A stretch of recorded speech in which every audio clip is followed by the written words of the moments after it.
when we say borders, what we mean is that people are not attaching themselves to a particular religious tradition that has boundaries. It has, here's the right beliefs, here's the wrong, well, not wrong beliefs, here's the beliefs we have. Other people have other beliefs, but ours are this. Here's our tradition, here's our history, here's our doctrine.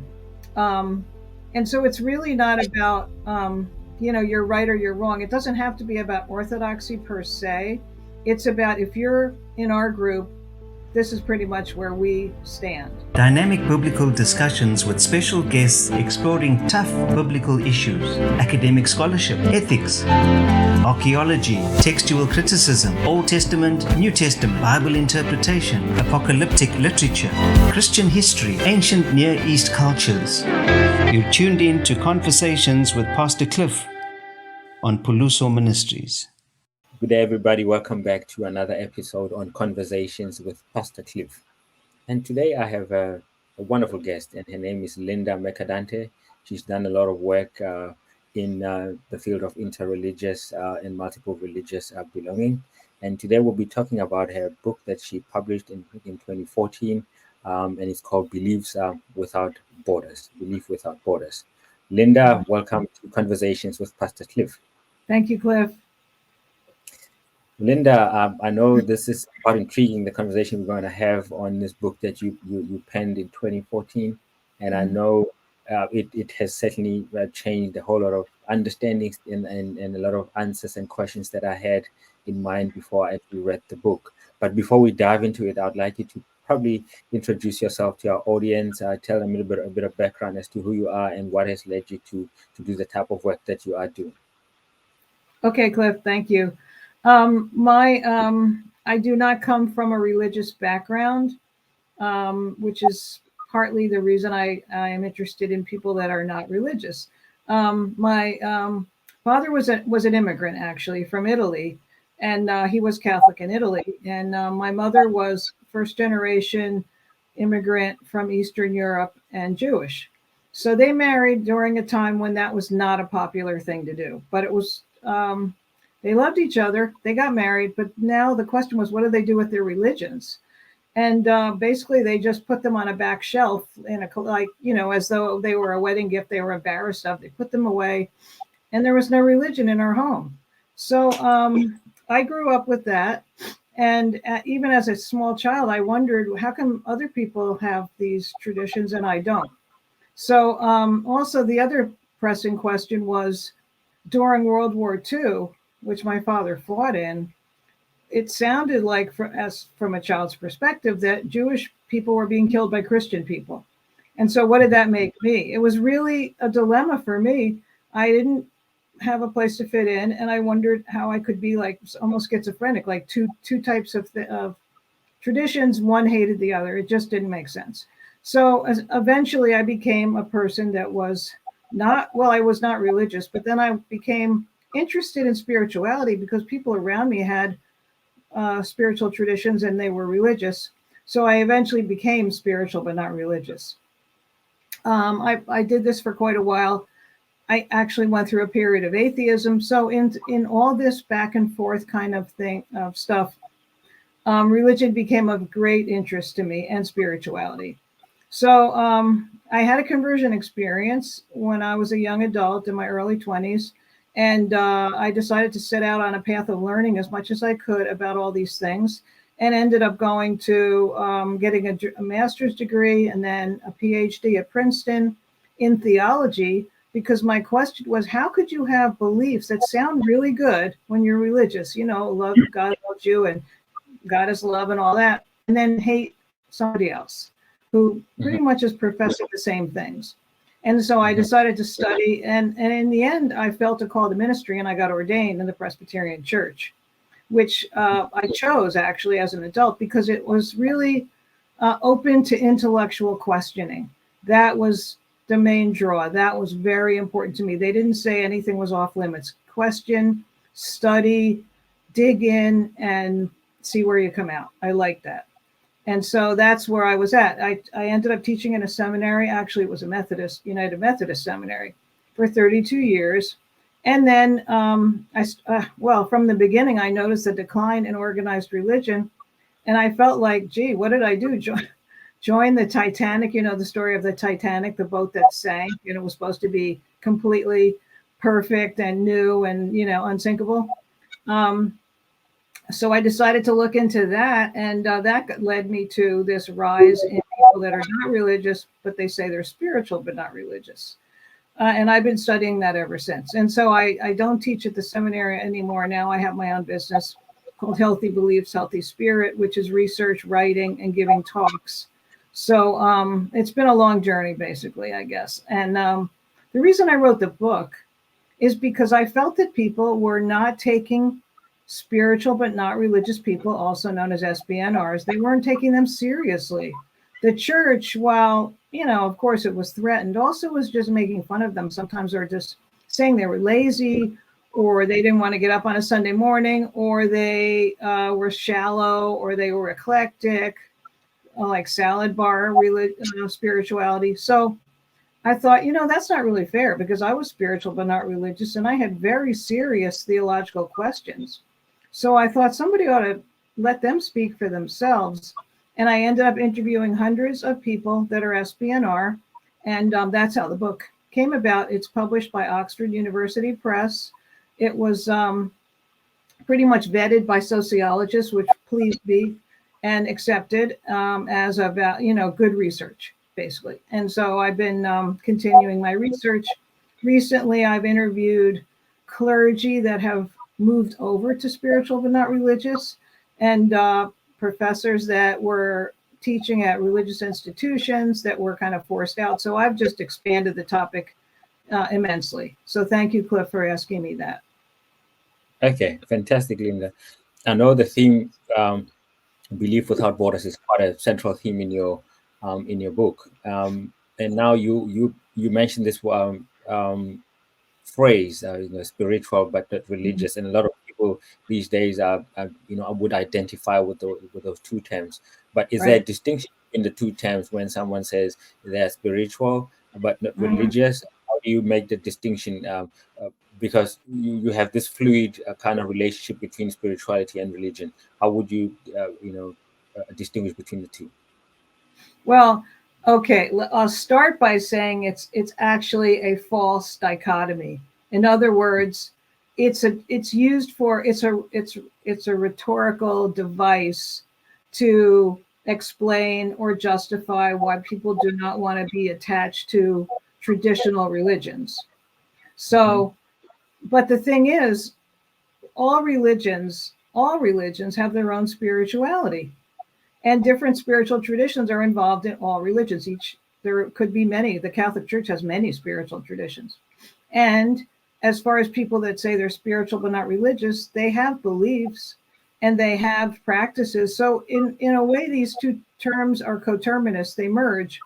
But the way people use it to say I'm spiritual but not religious, they often say religion is institutional. It's about bricks and mortar. It's about rules and regulations. It's about beliefs you have to go along with. Spirituality, they say, is more personal, more heartfelt, more individualistic. And so it's a device. Um, Mhm. in a way, they really overlap a lot. Okay, and now, Linda, tell me, in your view, what does this concept mean to you to have a belief without borders? Because it's something that kind of resonated with me, but I just want to get it from you. What this concept means for you? Okay, thank you for that question.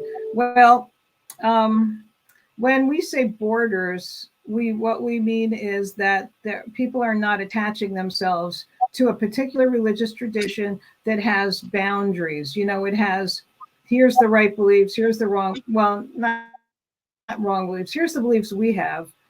Other people have other beliefs, but ours are this. Here's our tradition. Here's our history. Here's our doctrine.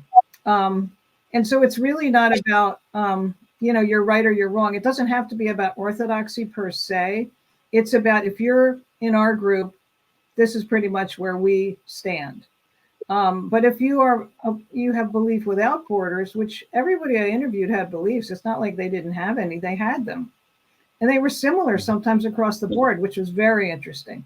But without borders means I don't have to stick to Hindu beliefs or traditions. I don't have to stick to Muslim beliefs or traditions. I can go range around, find what I like. Um, it's sort of a little pejorative, but in England they call it pick and mix. Um, but it doesn't have to be so eclectic that it makes no sense. It just means that you are free to take what you like they say in Alcoholics Anonymous, take what you like and leave the rest, basically. Oh yeah, it's quite interesting that you say that, Linda.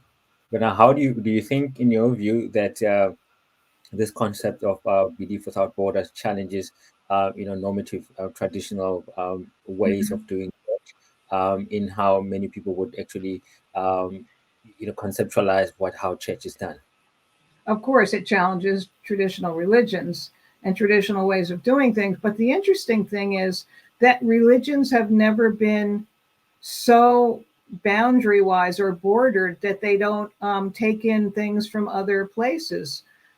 It's always been, in many ways, an open field, not completely open, but open enough that you can absorb things from other cultures and other traditions in a way that makes sense for your tradition. And so, in some ways, religion has been stereotyped as this really rigid, really strict orthodoxy. Now, I mean, there are groups like this, of course, but essentially, if you look at religion from a historical perspective, it's always absorbed things from other cultures, and that's not a bad thing. That's actually a good thing because it means you're relevant and you're rooted in a context that you're living in. Okay, for an example, now I can't speak about South Africa, but I can tell you that in the US, many Protestant churches, not just, well, even the strict ones, I'd say, are doing like yoga classes. They Oh, didn't do that before. They're doing it now. They have taken on meditation, right? Mindfulness. These things are not original to Christianity. I mean, you might really dig deep in Christianity and say, well, but people did meditate. Okay. But they mhm. never did yoga. Okay. And so it's really fun and interesting to study this because you see that religion has not been this rigid thing. It's often been open to other cultures and traditions, but of course there has to be a consistency with the beliefs that that particular religion holds. Okay. It's fascinating that you say that. Now, I'm interested in knowing how you went about, the process of, researching your book and finally deciding this is how I'm going to, frame my research in this particular way. Could you share a little bit of insights on that? Well, that's I like that topic a lot because it was really this is the most fun. I've written 5 books. This was the most fun book that I've ever done. The research was. I mean, it's always hard to write the book, but the research was great.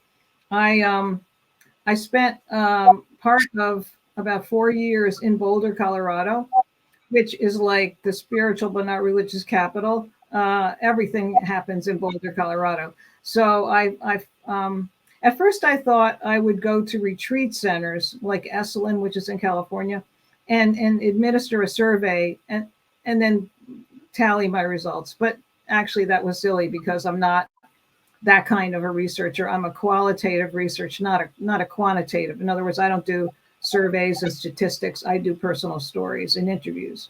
So that plan didn't work out. And so I realized I have to use what sociologists call the snowball method. In other words, you put out the word, somebody says, hey, I'd like to be interviewed, and then they recommend their friends and so on. And so over time, my pool of interviewees grew and grew and grew. Now, of course, I tried to have consistency in the questions I asked, but it was not rigid, so that if somebody wanted to take a side route kind of question, they had time for that. The interviews lasted 1 to 2 hours. We had lots of great talks. Some of these people I ended up spending more time with when we were in Colorado. When I was in Colorado, we would go hiking in the mountains. I was invited to sweat lodges and all sorts of yoga classes and meditation. I did all that, and that's how I met people. But I also experienced what they were experiencing, And I was never, I mean, I used to do that anyway when I was spiritual, but not religious. So it wasn't that new to me. But anyway, the process was extremely enjoyable. I made wonderful friends. I had great meals with SBNRs and hiked but also the formal interview process was done, maybe in a library or somewhere. And it took 1 to 2 hours. I had a similar set of questions for everybody. The first set was mostly the narrative, like, were you raised religious? What was it? Were your parents religious? What did you think of it? Did you have spiritual high points in your young life? And then we moved on to their adult life, what kind of work they do, their socioeconomic status. I had to get all that demographic information in. But then the main focus of the interviews were their beliefs. And so that way I could compare apples to apples. And so I asked them about their concept of transcendence. In other words, is there something greater than yourself? I asked them about their views of community. Do you need community to grow spiritually? I asked them about human nature. What do you think of human nature? Is it, are people basically good, basically bad? What is it? And then I asked him about afterlife. Do you believe there is something after death? And so those were common. And then I could compare one set of one person's beliefs to another person's beliefs. And they had beliefs. Mm-hmm. And did you see any differences in the responses that you got from the interviewees that you had, and or also a common thread in what you were getting as responses from these interviewees? What was amazing and not expected was that there was commonality in the beliefs. Now, there was great difference in the demographics. Some people had, more resources. Some people had less. Some people were unemployed. Some people were, yoga teachers. Some were in business. So that was different. I had men and women, people with different gender identities. So that all was different. Some were living, I actually interviewed across North America. I was in Mexico, I was in Canada, and I was all over the US. I also went for a short time to Scotland. And so I had a pretty broad geographic coverage, but the beliefs were so similar. I was just amazed. This was the best finding. And so it could be that there's a new meta-narrative emerging. And in fact, as an aside, Cliff, when I interviewed the clergy who have moved over to be spiritual but not religious, I found similar beliefs there. And those are people that were seminary trained. And so they had a really deep theological knowledge. And even they are moving in that direction. So there is something new emerging here. But tell me, Linda, what do you think drives these people to actually move to a point to identify as spiritual and not religious? What is that common thread that you find it drives them to identify? Well, do you mean in belief or in practice? Because it's really two different things. Yeah, maybe let's start off with belief and saying now I'm just gonna be a spiritual person, but not necessarily religious. I mean, we know, as you mentioned, you have a lot of clergy people that are trained theologically and would actually get to that point where they no longer identify as religious, but just only spiritual. Yeah.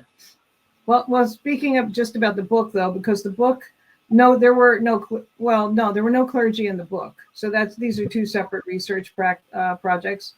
But as far as the book goes, the people that were, as far as belief, what they mostly were resisting, and it was common, were several tenets that they associated with Christianity.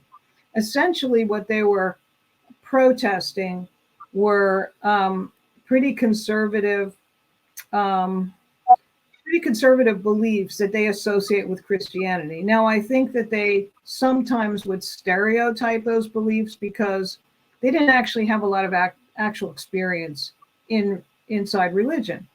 So the things they objected to were an authoritarian idea of God as authority, unpredictable, punishing. Maybe that this God would one day smite you and the next day bless you, but who knew which way it was going to go? You had to appease this God. I mean, it was not good theology. I can't say nobody preaches this because I know they do preach this in some places, but that was what they were objecting to. You know what? I object to it too. I didn't think it was Yeah. good theology.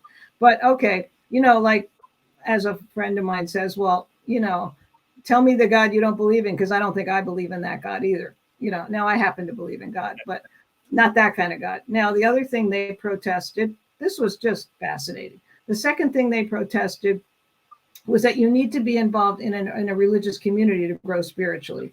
They felt that spiritual growth was an individual project. And if you happen to run into groups that would help you, that's great. That's fine. And it would be nicer because it would be social, but you don't have to have that. Whereas traditional religion really feels you need to be connected to a community to grow spiritually, that it's a corporate project.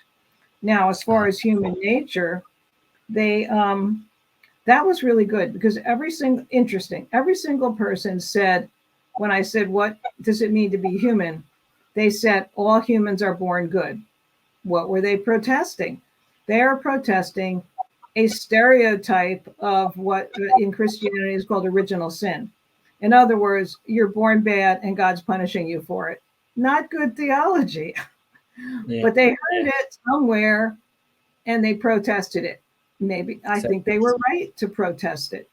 Okay, and now so they felt that Christianity was sort of negative and condemn people and was always harping on sin all the time. Well, actually, good Christian theology starts with grace. And the only way sin is over your shoulder as like, oh, now I see why I was unhappy, because I was doing something that hurt me. Okay, and that maybe offended God. All right, so then the last belief that we looked at was afterlife. A huge percentage of my interview is believed in reincarnation, which is very American. It wasn't a Hindu or a Buddhist view of reincarnation. It was like an American way of seeing it, meaning that, well, in the U.S., we believe in progress. So we believe in second chances. We believe everybody can come back and try again. So to them, reincarnation meant, yeah, right, like, give me another try at this life thing. Let me try it again. And so they felt it was endless improvement. But it wasn't like Eastern views where you regress and you could come back as a lower being. For them, it was onward and upward. You were just going to get better and better. So it was funny how that common these themes were. And the basic overall theme was they did not like the stereotypes of Christian theology, which I know are often preached this way. They didn't like that, and so they protested it. So basically, SBNRs is a protest against, I would say, pretty conservative Christian beliefs. But in reality, I don't think many churches really are that rigid about what they believe. There are places where you can hear that what I just said, but I think it's a little bit more modified than that. Okay. And Linda, tell me, do you think this concept that in the stories that they bring out, the people that you interviewed said me, contribute to the modern discussion that is had about beliefs and practices in the modern society? Is that what you find they're contributing into that? To ensure that we keep bringing you tough conversations like these, please support our ministry by donating as little as 50 Rand per month. You can find our banking details on our website, hulusoministries.co.za. It's very common. I mean, it's growing, and it's becoming a dominant worldview. Now, I like to talk to people about, just their story and who they are and everything. Now, yesterday I went to this, I'm in the US, and yesterday was Thanksgiving, which is one of our big holidays. And there's a church here nearby that has an open Thanksgiving dinner. It's really creative, because if you don't have a family, or your family lives far away, or you're alone, or you're lonely, you could be poor, you could be rich, it doesn't matter. But if you want to be with other people, you can go to this church and have Thanksgiving. And it was all the traditional foods, and they had lots of volunteers, and they have a very nice fellowship hall. So it really, it was done nicely with real tablecloths and, china and all that. They do this every year. So there were lots of volunteers. And I wondered whether the volunteers were members of the church, because I know that churches are declining. And so there were very many people there helping. So this one young woman, she was a millennial. I actually asked her her generation. And so she said, can I get you some coffee and all that? And I said, oh, great. Thank you. And she came back and I said, are you a member of the church?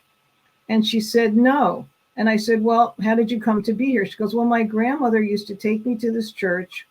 And when I was a child, but now that I'm an adult, I don't go to church anymore. I said, oh, I said, so you're not religious? She goes, no, but I'm spiritual.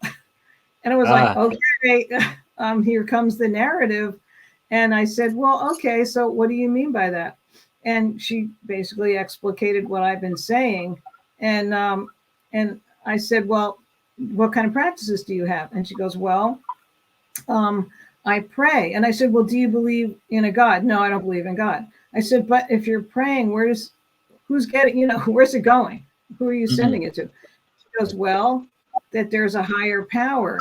And I said, is it personal? Is it a being? She goes, no, it's not. And I said, well, okay. But if you're praying, then who's it directed to? I asked again. And I said, so if there's no God, where are you sending the prayers? And of course, I didn't ask her what prayer meant to her. I could have done that, but this had to be pretty quick because she had work to do. So I said, is it a being? No, it's not a being. I said, well, she said, it's an energy. It's just a spirit, like in the world, like a spirit that moves in the world. I said, oh, okay. So we went on a little bit longer, but she had work to do. But anyway, it was very interesting. And it's like, I don't want to be demeaning people because I love the people, but I could predict now what people are going to say, which I find fascinating. It's like, you want me to tell you your script? I mean, I'm not trying to make fun of them because I had the same script. I'm just saying it's so interesting that there's this commonality, there's this theme. So it's an emerging theme, maybe even a meta narrative. In other words, a big explanation of reality that's emerging. Interesting. Okay, and tell me, you explore this term, secular spirituality, in your book, and you define it. Could you perhaps define it for us? What do you mean by that term, secular spirituality? Okay, well, again, I can't speak for your country, but here in the U.S., we make a big deal about the separation of church and state, and we say like religion's sort of private, and the laws and all that are secular. So we try to treat everyone fairly, but we don't favor any one religion. That's what it means to separate church and state. Secular spirituality is interesting and maybe even wonderful because in a way it means spirituality is bleeding back into the culture. So rather than saying you just keep your thing there on Sunday and you believe whatever you want and you do your little thing and then you're done for the week and then you're just a secular person. In this case, well, what may be happening is that the beliefs and practices that were identified with organized religion are bleeding back into the culture. And in the past, in many places, including the Western world, there was no separation. Religion and culture were integral to each other, and they weren't rigidly torn apart. But in the US, it was done for a practical reason so that people could get along and there wouldn't be religious wars and all. They had just, when America was founded, they had just escaped religious wars. So they were like, we're not going to get into that anymore. And so they wanted to separate religion and state. And now, Linda, now that you mentioned that, do you find that there's intersectionality between, what you call, secular spirituality, or there's a divergence of that with your mainline, traditional Orthodox ways of doing religious practices? There's a lot more commonality than there's a lot more commonality now because everybody is involved in what's considered the secular world. We pay taxes, we go to work, we use public transportation or drive. None of that is really religious. None of that is a religious practice. And so everyone is involved in the secular world. And so it's not that unusual. It's not a rigid separation. It never was. And if people are church people used to be criticized for having just 1 hour on Sunday to be religious and spiritual, and the rest of the week was secular. It sounds Mhm. to me like it's coming back, that the spiritual practices and beliefs are coming back into the main part of culture, which could be good as long as we do not start fighting each other over it. And now, Linda, in your research for your book, did you find that you when you published the book, you had a lot of, or even prior to publishing the book, did you have any criticism or pushback to people who had certain views and notions about ways of practicing a particular religious tradition? I had very few criticisms. The book was received really well. It's sold really well. It's quoted all the time. I'm not trying to just pump my own work, but I think I hit a nerve that no one had yet hit it in that year when I wrote it. Now, Hmm. what's funny is that when I'd meet SBNRs who, after my book was published, and they had read my book first before meeting me, maybe they were inviting me, to a conference or something. Sometimes they get a little angry in a jokey way, and I'd say, "Well, why?" They say, "This isn't right," and I say, "What? What do you mean?" And they go, "But I thought I was the only one who thought this way. Now you're telling me a lot of people think this way, but no, I'm special. I'm unique. I came up with my own ideas. How can you say that others have the same ideas?" And so they get a little annoyed, thinking, because they wanted to be special. Everyone's special. I know that. But I just thought it was funny because they found out that people from all over the country were similar to them, and they didn't always like that. Uh, and Linda, tell me, do you find that in the US a lot of young people are leaving the church and identifying as spiritual but religious? Because it's happening down here where I find myself in South Africa. And do you find that a lot of people are embracing this, you know, belief without borders concept a lot more these days? Yes. Yes, it's a growing movement. It's really growing. Um, let's say, well, in the 70s, in the 50s, 60s, 70s, I'd say about maybe 8% of people would not identify with any organized religion. Well, now it's about a third. I mean, the statistics vary. Some say a quarter, some say a third. Among millennials, it could be as high as 50% or even maybe even higher. I've heard statistics say as high as 75%. I think that's a little exaggerated, but it's growing, and young people have a higher percentage of not being connected to organized religion. But even baby boomers are dropping away. It's just everywhere. It's really common. And how do you think traditional institutions may respond or should respond to what is the phenomenon that is happening, where we're finding a lot more people becoming more spiritual than actually identifying as part of a particular religious institution? How do you think they should respond to that? And I know in your book you dive into a lot of those conversations and stories that people are actually sharing with you, and there are some key things that they are mentioning. But how would you say mainline churches should respond to what is actually happening? Well, the first question is, how are they responding? Are they responding, and if so, how? And secondly, how could they respond Hmm. to be more effective? How are they Yes. responding? Well, they started by adjusting the services, right? Like, okay, well, let's have rock music. Let's have a more cool pastor who's in his ripped jeans and his like Harry Potter glasses. Hmm. Okay, that didn't bring people in the door. Sorry. Then they thought, well, what if we have like yoga classes and meditation? Well, yeah, you could do that. But that didn't necessarily attract people. I mean, it was maybe good for the people that were already there. Okay, so basically, what the first approach was to try to adapt to the cultural changes. Okay, now in some places they would just preach more seriously and just, there are still people that go on street corners and say, do you know that, if you don't believe in Jesus, you're going to hell? But obviously that's not going to work really well at all. But that's not a growing approach.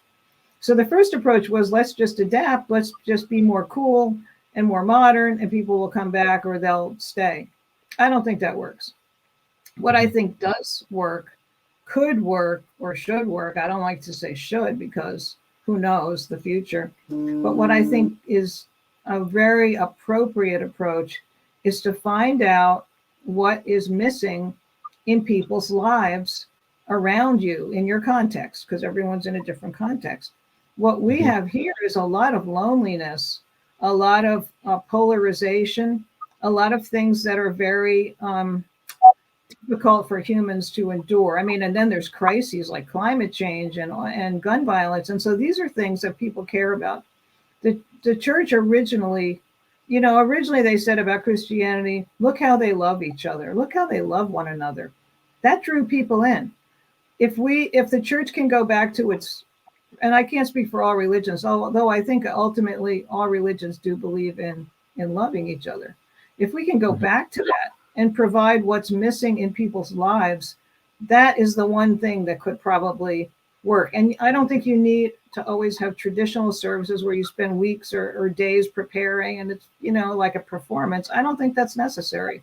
I think what people need is community, is love, and then to realize eventually that that's actually coming from God, that God is love, and that is where we get our ideas from and why we're loving you. That I think would draw people. Oh, fantastic! That's a good segue into my next question. To say, are there any implications that you are seeing with this concept that you bring out strongly in your book? That's the title of the book, Believe Without Borders, in the cultural setup and also the societal setup. Do you think it's contributing a lot more and what are the implications thereof that you actually bring out in your book? The implications, right? Well, what I am concerned about are the implications for our society, or even for the society in general. The churches, religion, Muslims, Jews, Christians have provided a lot of what is called social capital and spiritual capital, meaning services that have helped the society and also that have drawn people to a higher power, to God, to a spiritual realm. Now, yesterday when I went to this Thanksgiving feast, I said, to put this on, you need to have a building, you need to have funds, you need to have members, you need all that. Excuse me. And while they did get a lot of volunteers from the surrounding areas who were not members of the church, that's a one-day thing. But the church still needed a building, you still needed all the silverware and the tablecloths and everything, you needed money for the food. And that's something that is very hard to do on an individual basis. You actually need organization, you need group, you need support, you need basically an organization that can provide and support. So religions of all kinds have provided a lot of things that society needs. And as it dwindles, they just won't be able to do that. So what's going to happen? That's the question. Those are the implications. In the US, it's unlikely that the government will take over many of the things that religion provided. And I'm just thinking of practical things.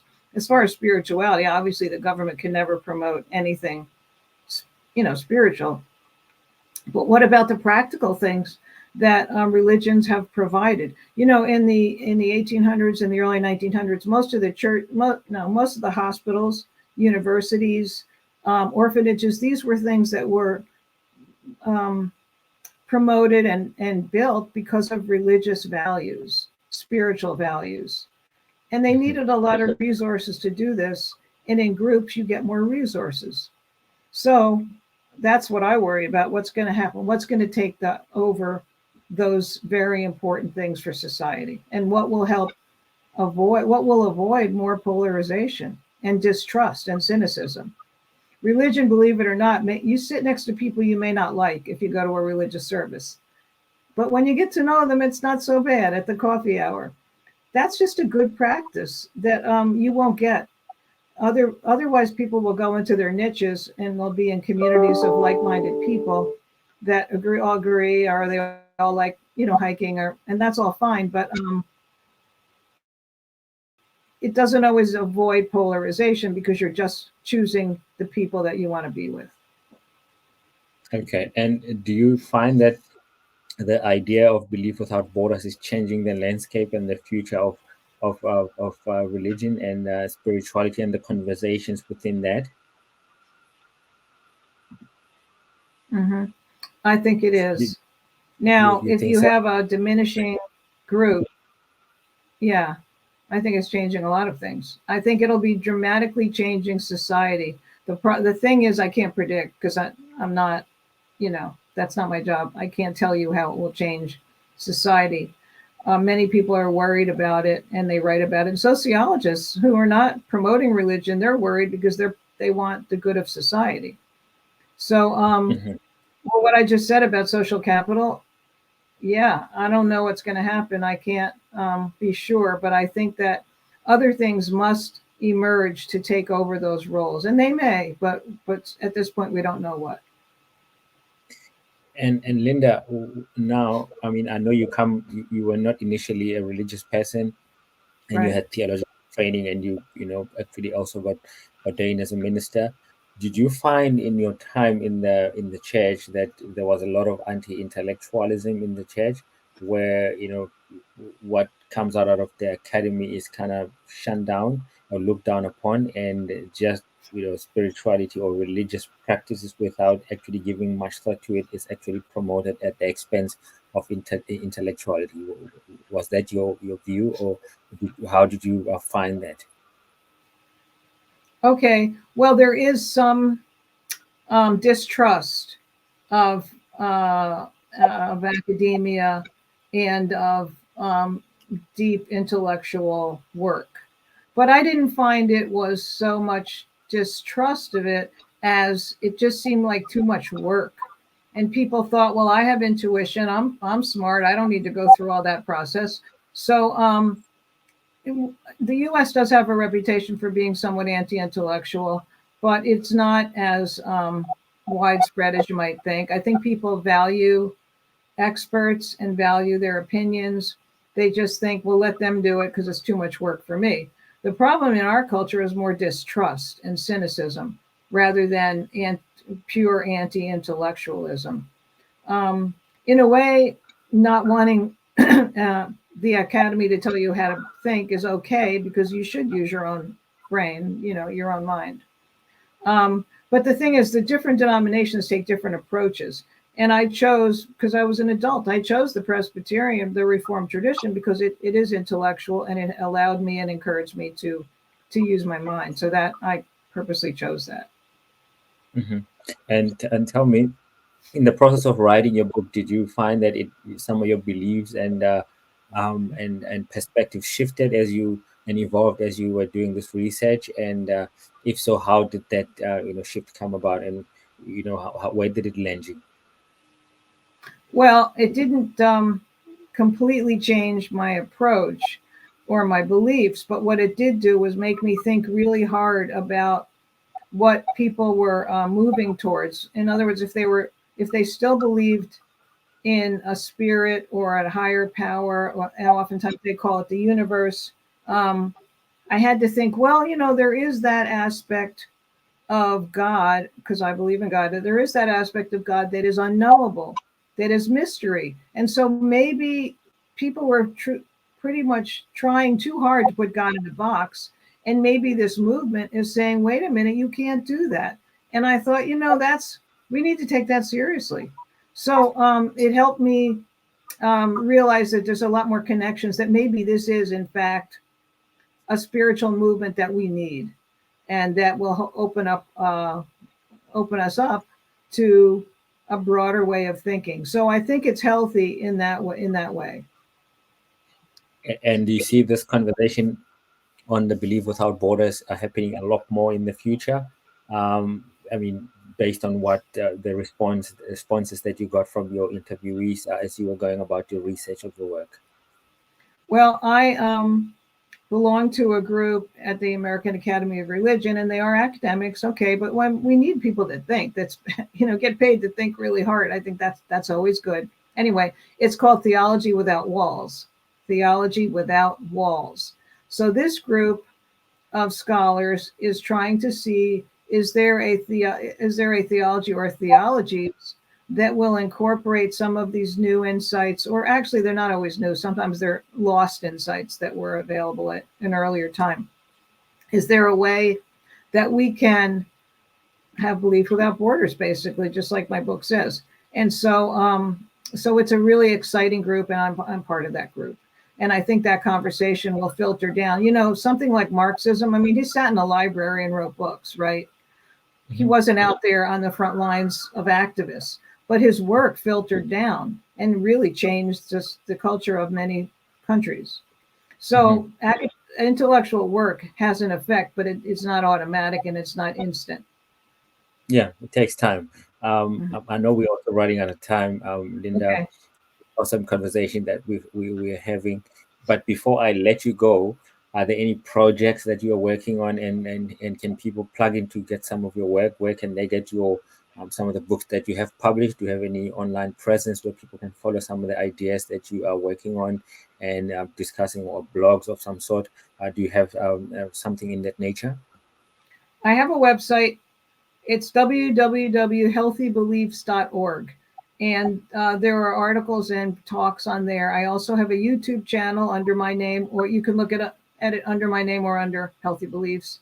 So there are a lot of talks there. And so people can take that, can go up there and take a look at it and hear some of the talks.